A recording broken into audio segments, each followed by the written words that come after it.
Who needs a drink? Hi everybody, I'm Liz from Sipsations, and I'm here today to show you how to make our rosé shandy.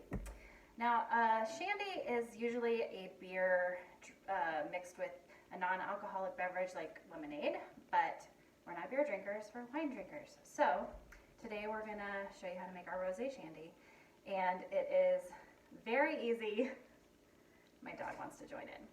It's super easy. It's only 2 ingredients, which you should have right in front of you.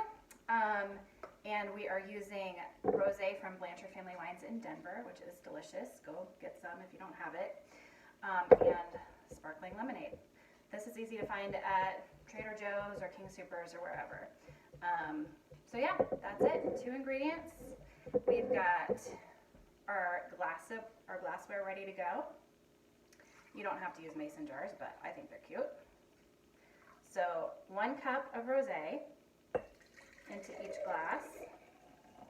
This is a very healthy pour. And then there you go. This is gonna last you a while, but it's date night, right? So then 1/2 cup of sparkling lemonade, just like that.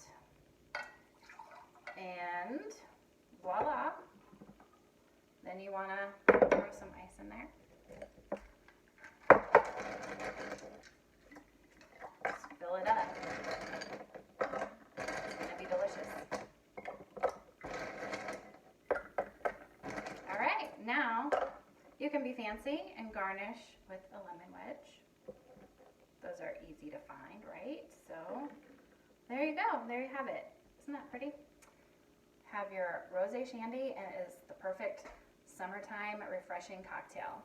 Cheers.